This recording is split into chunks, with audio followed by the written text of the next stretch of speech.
back, I was eating lunch with some coworkers, and we were debating about just how far you would sink if you jumped into a pool of these water balls. For example, would it go up to your calf, or to like your waist, or all the way above your head? Everyone seemed to have a different theory. In fact, I asked about 100 people, and you could see how much the guesses varied. So as a firm believer in the scientific method, I decided to test our hypotheses.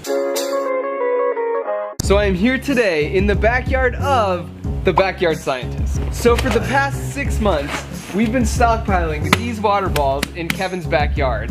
And today is finally the moment of truth. Yes!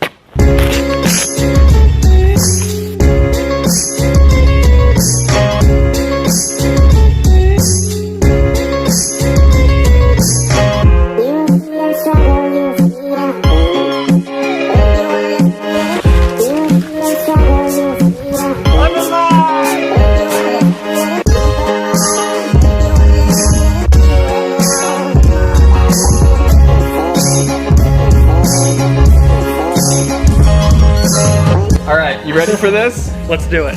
So take a moment to guess in the comments below of how far you think we'll sink, and then we'll see if you're right. For the record, I think I will sink to about here. Okay, here we go. Oh my gosh. This feels so crazy. This feels like compressed on all sides, but it's so smooth and like slippery. So it looks like I was wrong by quite a bit, and we have to reject the null hypothesis.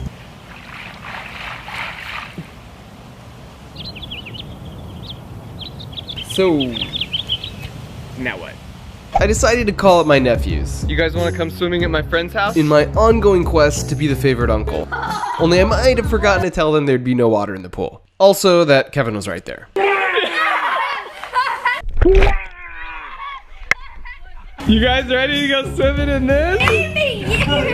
But before we go swimming in 25 million Orbeez, let's talk about why I was wrong. It has to do with buoyancy. So here's a riddle. When this ice melts, will the water level go up or down? As you can see here, it actually doesn't change at all. Archimedes taught us that you displace your weight in water. So this baseball weighs about 135 grams.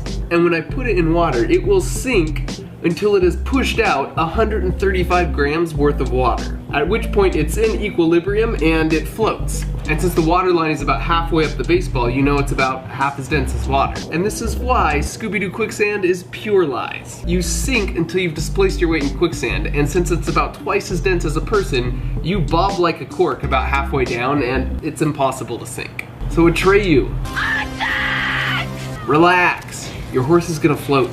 So I will keep sinking in Orbeez until I have displaced my weight in Orbeez. And since they're a little more dense than me, and taking account the packing efficiency of a sphere surrounded by water, the fact that about 85% of me sank makes sense. I thought the friction between the balls would play a bigger role, which is why I guessed halfway, so I was wrong, but a lot of times that's more fun, because that means the result was unexpected and you learn something. Okay, back to the pool. Back in there! Come on, back! Come on!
Guess where my foot is.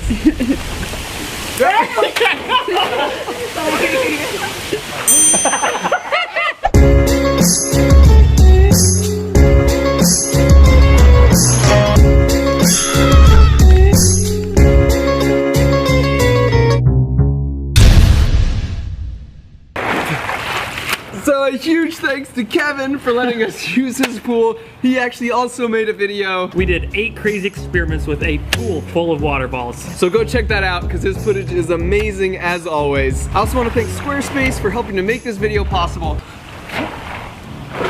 You guys know I've been using them to build websites long before they offered to sponsor my videos. It's really easy, there's no coding required, and you get a highly customized website that's super professional. My infrared microwave website took me about an hour to put together.